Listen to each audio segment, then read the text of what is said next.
Beating the Giants will be very tough for the Dallas Cowboys, but tonight we'll talk about how they can do it.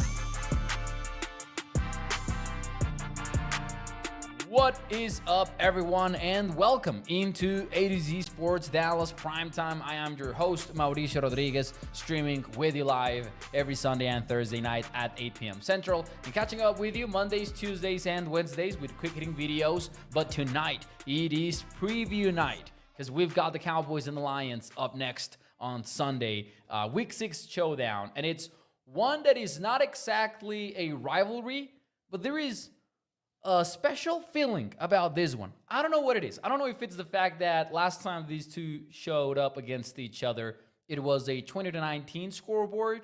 I don't know if it was the officiating controversy that lingered for a few days. You had Dan Campbell talking about how he had gone over officials about the eligible thing. I think you still, to this day, have the Lions social media team making jokes about it. You've got Jordan Lewis talking about Amon-Ra St. Brown and how he would say anything disrespectful again that he said last year. So there's a feeling to it. And of course, these are NFC top teams.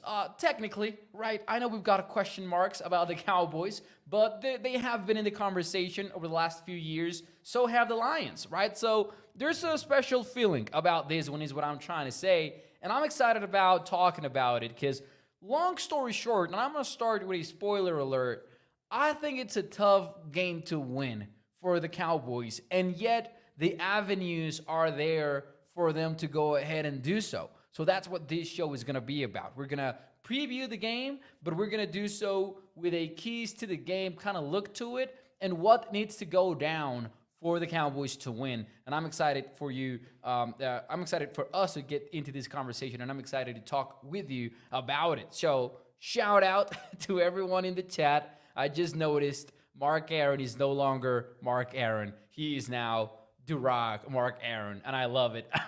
Shout out to Michael Clark. Thank you so much, man, for joining the show. Oh my God. Excuse me. I don't know what that was. Let's hear. Michael Clark says, we're banked up and still winning 2 straight. It gotta say something. And it really does. We'll get into all of this. Katharina, shout out to you. Hello over there in the chat. We've got Isidro as well joining the show. We've got Holly as well. Man, I'm excited. I'm excited about this show. All right, let's get to it, man. I'm going to get right into it. We're going to talk about what needs to go down on Sunday for the Cowboys to win this game. Gotta start with dealing with Aiden Hutchinson, because that man is no joke. He's got 40 pressures so far this season. That ranks number 1 in the NFL. Do you want to know how number 2 ranks right now? 29. This dude has 11 more pressures than the guy at second place. And let me remind you, the Lions have had their bye week. They didn't play last weekend. Again, man, this is a good team. And here's the thing. I think the Cowboys can handle Hutchinson. And I look at this game and I look at this matchup, and something stands out to me. Marcus Davenport was supposed to be the Lions' number 2 edge rusher, and he was going to complement Aiden Hutchinson, which is something the Lions didn't really have last year. Well, Davenport, unfortunately, is dealing with some injuries. He might be out for the entire season. I don't know if they've already placed him on IR, but he's not going to play this game. And that is huge, because if you look at the Lions defense, they haven't been able to find that other threat at defensive end. That means that when you look at what the Cowboys have done to deal with the likes of TJ Watt, Myles Garrett, Odafe Owe, Kayvon Thibodeau, Brian Burns, you kind of figure out that the Cowboys are helping out their 2 tackles because they cannot get away with anything else, right?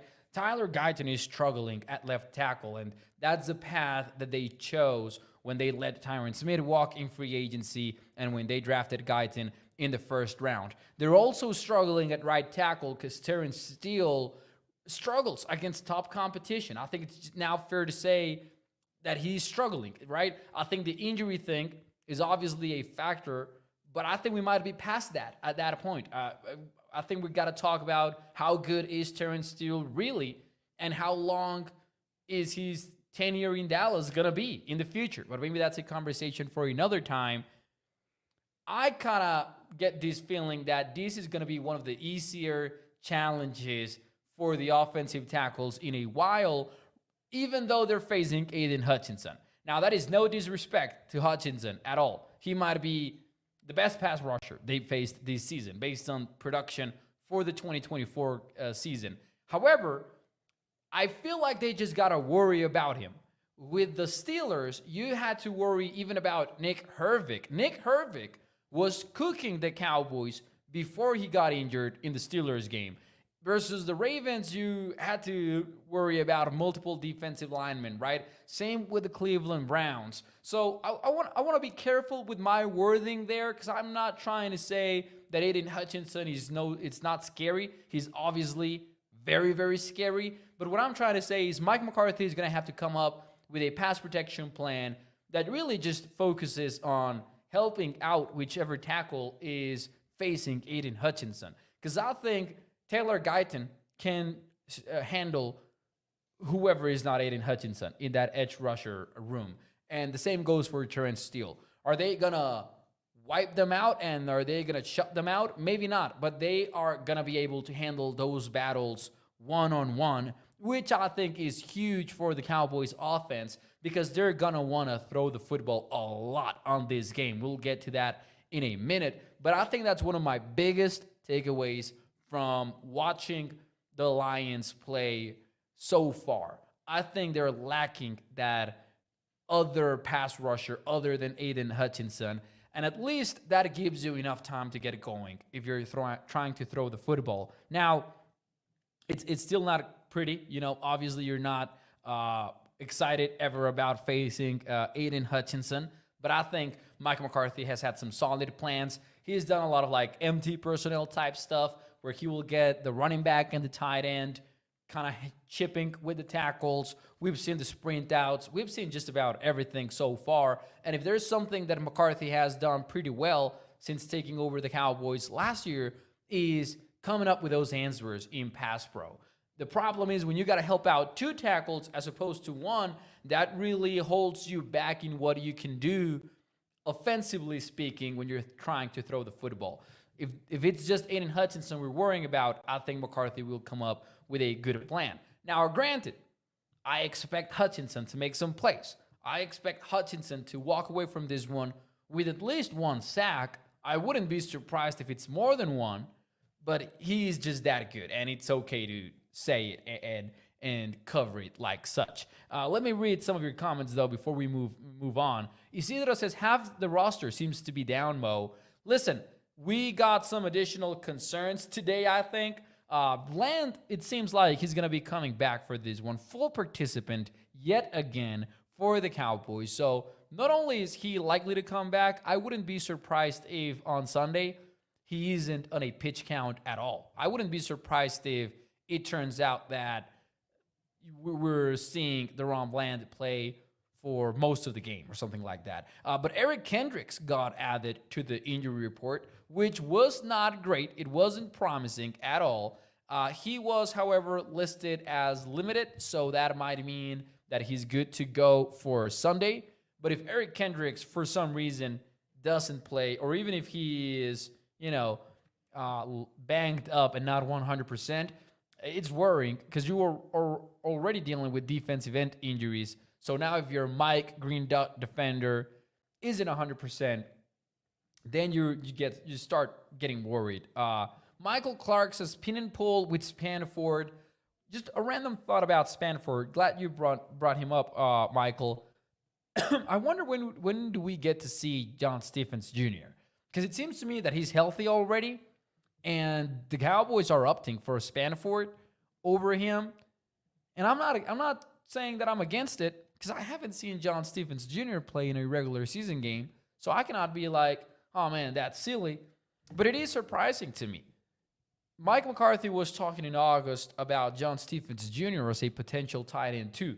He was talking about how he wasn't going to be a rotational player, how he was going to be more than that. But now he cannot get on the field. And I don't know if that's because they really like Spanford or what exactly is behind that decision. But there you go. Holly says, and I think you guys are talking about Tyler Guyton. Holly says, I'm one of the over number 60 guys, and I understand where this is coming from. So Holly says, I think the science experiment ended when we started underperforming, especially with drive-killing penalties from him. I personally, regarding that conversation about Tyler Guyton, before we move on from the pass pro stuff, I find it difficult to move on because this is going to be Tyler Guyton's 5th ever NFL game. And just based on everything that we know about the draft pick since it happened, I just think we were at a spot where you just got to give it time. I wouldn't like it if the Cowboys move on from the number 60 experiment. I wouldn't like it if they do the whole Tyler Smith to left tackle, TJ Voss at left guard, or maybe send Guyton to right tackle, because I've seen all of those theories. I'm not into them at all. I think first and foremost, you're messing with O-line continuity, and I think you got to give Guyton some time. This is the path you chose. You got to see it through. I don't think 5 games is enough. And I think you've seen the flashes too. That's the thing. If Guyton was unplayable, and I don't think he's unplayable, he is struggling, he needs help, and you happen to have a very punishing opening to the schedule for him, right? Because you faced Myles Garrett, Chase John, Cam Jordan, Odafe Owe, Brian Burns, Kayvon Thibodeau. You faced TJ Watt and Nick Herbig last week. It hasn't been an easy edge rusher schedule for Dallas. And I think you made the bet. Just got to see it through. And I know a lot of people have talked about how Tyron Smith's rookie season went pretty similar. I'm going to be honest with you. I don't remember that much. I wasn't covering the Cowboys back then. I was, what was I? I think I was 12 years old. So I liked the Cowboys. I didn't miss any games, but I wasn't out there breaking down left tackle tape or anything like that. So I'm not exactly sure or how that went specifically in terms of evaluation of the player, but I've seen a lot of people cite that. So I just think it's another example of that. Anyways, moving on to key number 2 to the game. We've talked about surviving Aiden Hutchinson and what the plan is going to be for that. You got to get CeeDee Lamb going on this one. The last time these two teams faced each other, CeeDee Lamb set career highs in receptions and in receiving yards. He went over 220 receiving yards. That was in Week 17, pivotal game of the season. I looked at the Lions defense on film, and I cannot help but get this feeling of, oh, he could do it again, right? Like, obviously, I'm not going to predict CeeDee Lamb going off for over 220 yards, but I don't think the Lions defense has changed that much. They drafted Terrion Arnold out of Alabama, who obviously is pretty darn promising as a first-round rookie. But so far, he's looking like somebody that you can absolutely attack. And we have seen the Lions struggle versus the pass. Currently, they're 21st versus the pass. And even though they've got some different characters out there, they are both looking vulnerable. The other corner is Carlton Davis. We saw DK Metcalf burn him deep just last time they were on the field. And I think there's a lot of evidence on tape that tells you you can get after these cornerbacks. The safeties maybe are a little bit of a different story. I think they're pretty good. Brian Branch, I think, is growing very well into his role in Detroit. Brian Branch, obviously a safety at Alabama who basically played as the nickel for Alabama. And we see him do a little bit of everything for Detroit nowadays. He will get in the slot. He will play as a free safety. He will be in the box. He will play out wide cornerback sometimes. Brian Branch is pretty good. But the corners, I think you can attack them. And the thing is, the Lions are still playing a lot of man coverage. They're one of the teams that plays the most man coverage in the entire NFL. And they'll also want to get physical with you at the line of scrimmage, so you still see them press all the time. And I think that's just a recipe for disaster if you're facing CeeDee Lamb. I'm really looking forward in this game to how they play CeeDee. But if they keep doing what they've been doing this season, what they did last year, this is a game where you can just attack CD, man. You can just throw to CD, force the ball to him. And here's where it gets interesting, right? What is the route that the Cowboys should be taking moving forward? Should you need to get CD Lamb the ball a whole lot and force the issues sometimes?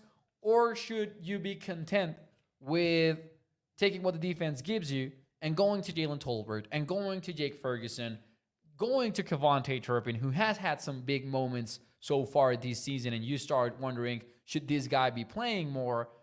I think the answer is a little bit of both. I think you got to figure out a way to obviously exploit the one-on-ones that you're going to get as a result of CD being bracketed and double-teamed and all of that. But you also got to have some easy buttons to where you are in a game moment, game situation, where you just want to give CD the ball, you can do so. And not necessarily with an end around or by getting him in the backfield and handing him the ball. Just some easy looks off of motion, some quick game stuff that you can get 88 the ball. Because I think that's what we saw last year. And that was when the offense was at its best. When Dak Prescott could go to CD, even though the opposing defense knew the ball was going to CD. I think that's when we saw the prime version of the Cowboys. That's when we saw the all-pro caliber in Dak Prescott and CD Lamb.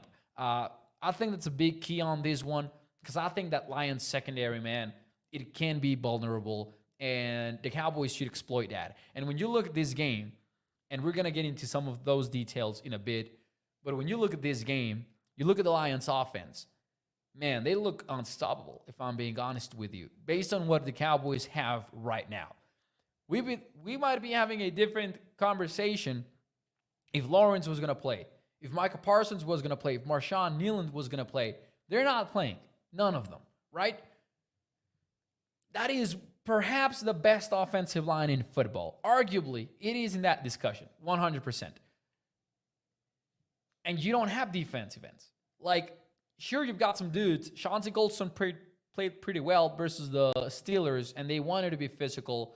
But the Lions, as opposed to the Steelers, have been successful this year offensively, right? The Steelers, amazing job. It was a big win. Man, listen, they deserve some credit for that. But the Steelers entered that game as one of the worst offenses in football. Now you're stepping it up. Now you're facing a much tougher opponent in that sense. So when I look at this game, I think, man, the offense better be ready to play catch-up. It better be ready for a shootout because I don't think the defense is going to give you the kind of performance that it gave you last week. I think this is one of those games where, as an offense, you're thinking, man, we need 30 at least on this game. That's how I'm perceiving it. So if you're going to do that, you better get 88 going. I'm not sure you're going to get 30 points out of going at Jalen Tolbert, honestly. And shout out to Jalen Tolbert, man.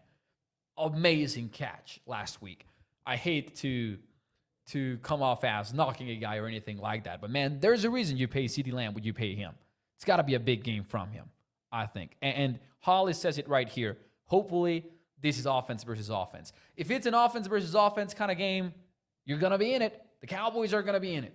Fourth quarter, late in the game, you are going to be able to win this game.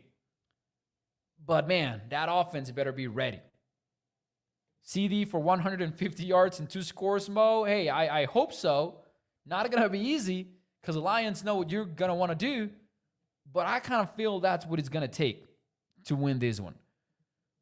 Mark Aaron says the Lions love to throw in the middle of the field. And that's going to be an interesting matchup because the Cowboys do like to run a lot of cover 3 still.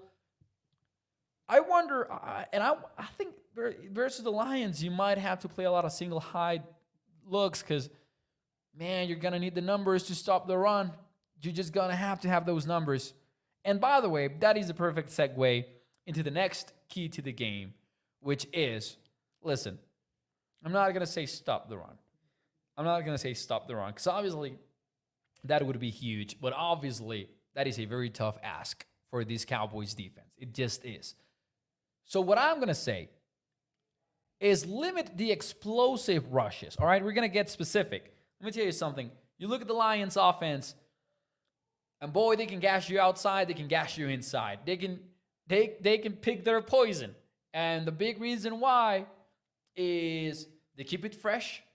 They keep the eye candy going. There's a lot of motion. They'll run condensed formations. They'll get a tight end and a wide receiver right next to the offensive line. And then they'll motion either the tight end or the wide receiver. They'll motion them into the backfield. And then there'll be blockers like through the B gap, like between center and tackle, right? So you're not just going to get blocks from the wide receivers and the tight ends on the edges. They're going to get inside and they're going to get their hands dirty. Like that is the kind of identity and culture that Dan Campbell has instilled in the Lions, and it keeps defenses on their toes, honestly. So when I look at this game, I think, all right, the Lions are going to get theirs whenever they try to run the ball, which they'll do often because they've got one of the lowest pass rates in early downs in the entire NFL. And that's because they run very effectively in early downs. What you don't want in this game is Jahmyr Gibbs going for over 15 yards or David Montgomery going for over 10 yards, right? These two are within the top 21 running backs in the NFL with the most explosive rushes. There's like 2 or 3 teams that have multiple running backs in those top 21 backs. The Lions are one of them.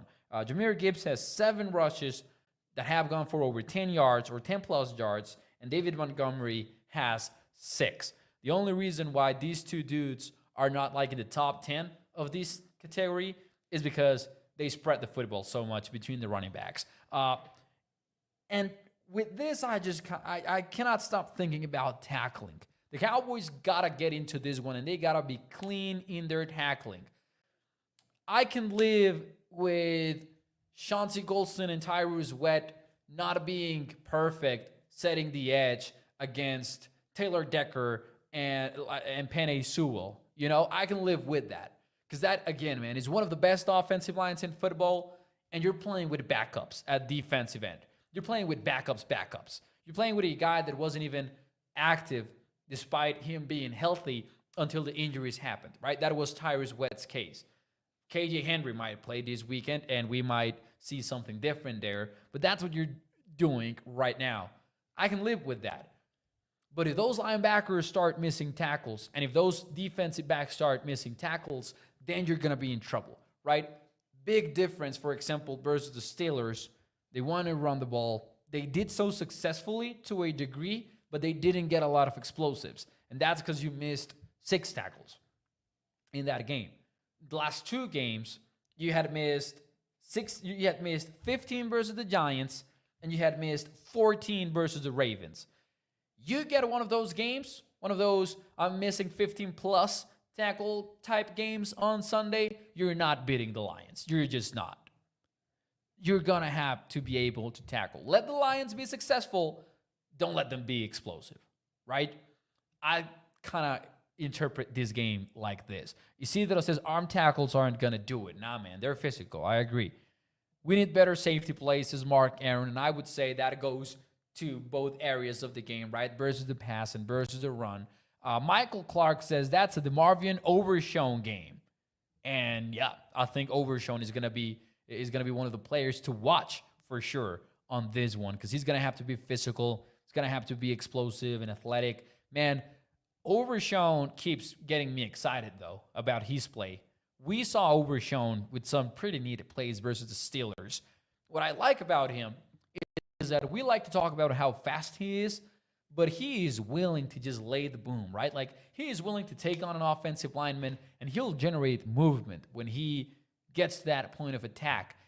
We've seen him get off blocks a little bit better. We've seen him take better angles. I'm excited about Marvin Overshown. But yeah, this game, don't miss tackles or you're losing to the Lions on Sunday. That, I think, is clear. I've got 4 more bonus keys to the game before we get to the prediction.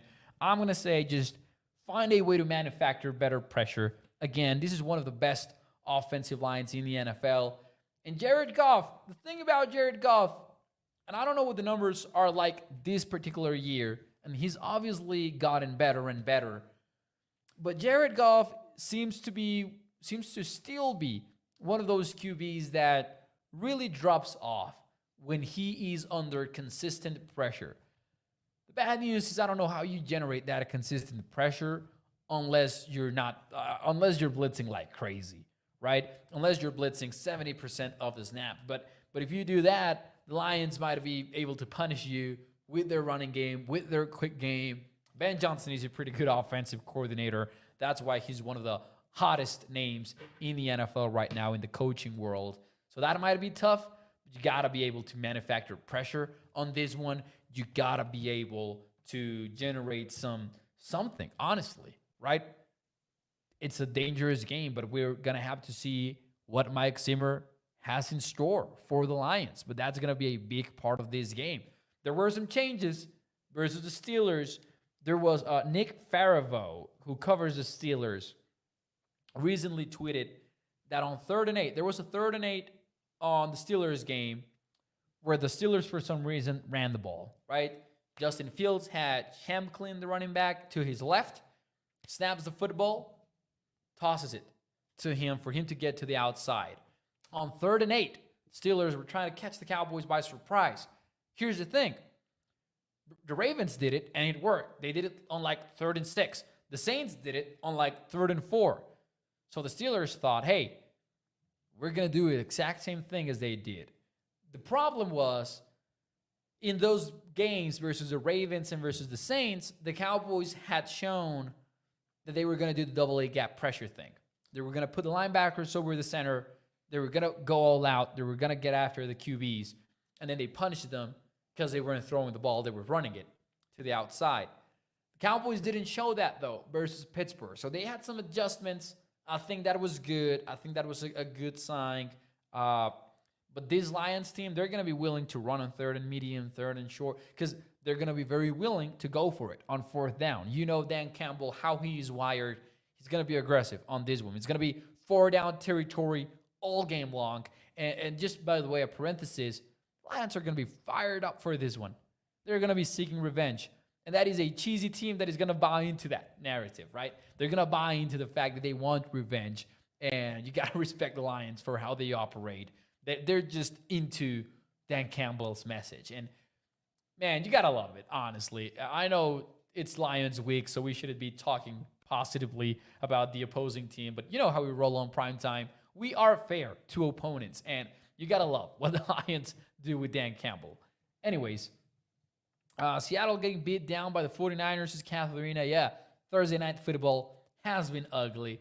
Overshown an actual weapon on goal line stance, says Isidro.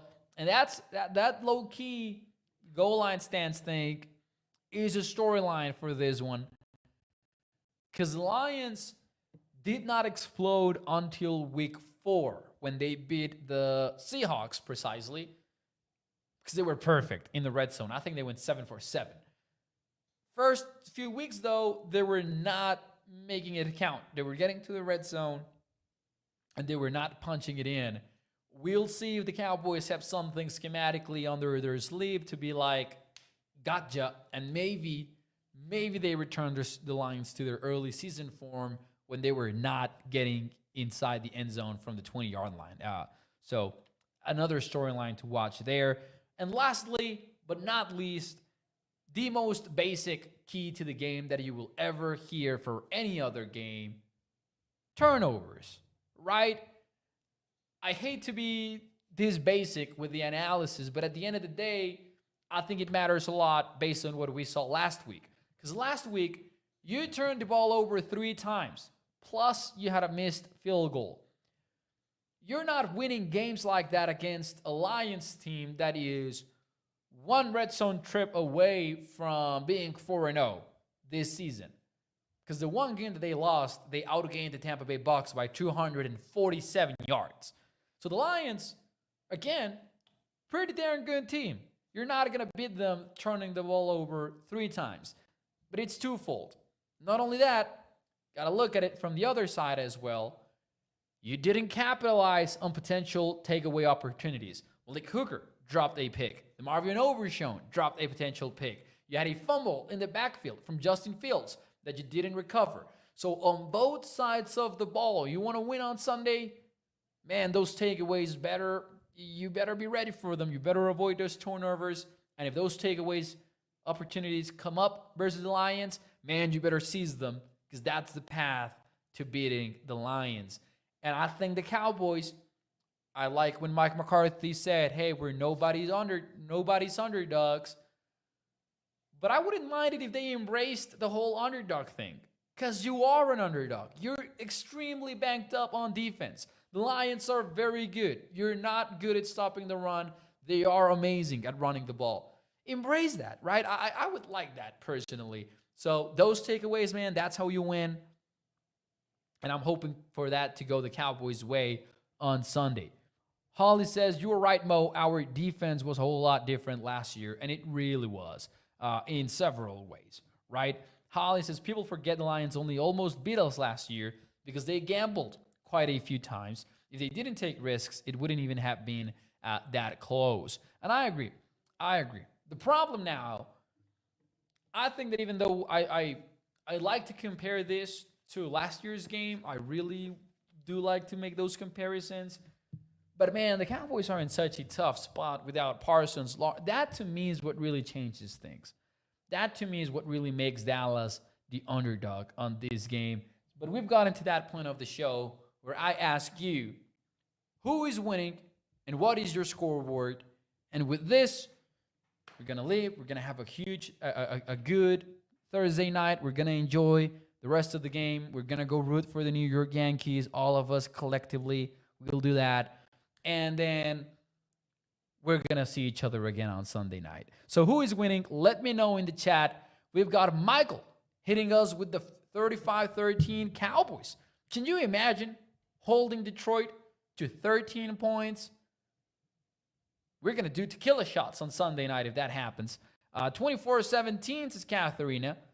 41-35 says Holly. Now that would be a very exciting game. You know how we roll on primetime, man. You know I'm going to be cheering for the Cowboys on Sunday. You know I'm going to be rooting for Dallas. You know, however, that I like to pick the games objectively. That I like to be cold-minded when I make these picks. I am 4-1 picking Cowboys games this year. The only game that I did not get right was the Saints game. I think that one took us by surprise, all of us. I'm picking the Lions on this one. I hate myself for it, but I am picking the Lions, man. I think they're just a bad matchup, and the timing couldn't be worse for Dallas. Banked up a defensive end so bad. Man, I'm leaning Lions just because they're making it look easy sometimes with their run game. I think the Cowboys, though, have a legitimate shot at winning it. But if they do win it, it's got to be with a high-powered offense clicking on all cylinders for this one. That's how you win on this one. CeeDee Lamb having a fantastic night. That's what you need from the Cowboys. But it's a great matchup, man. Great matchup. I do agree with Michael here. These backups are disciplined. That is true. That is very true, man. Tyrus Wett, Chauncey Golston, they exceeded my expectations. I'm not going to lie. But listen. I see Isidro say Cowboys 27-17. I see Morris Jackson say 24-27. I see Holly saying, no, don't do it, Mo, and using the crying emojis. I really hope that on Sunday night, you get to tell me how I'm stupid and how I'm stupid anyways. But hey, I hope that you get to tell me on Sunday night how wrong I was. Because I think I can be wrong. But yeah, I'm leaning Lions for this one. Anyways, hope that you enjoy your Sunday night, ladies and gentlemen. Your Thursday night. Sunday night, hopefully you enjoy it as well. When we're talking in primetime about how I was wrong and how the Cowboys won this one. But for now, do me a favor. Hit the like button. Go enjoy your Thursday night. Go root for my New York Yankees. And I'll see you pretty soon. Bye-bye.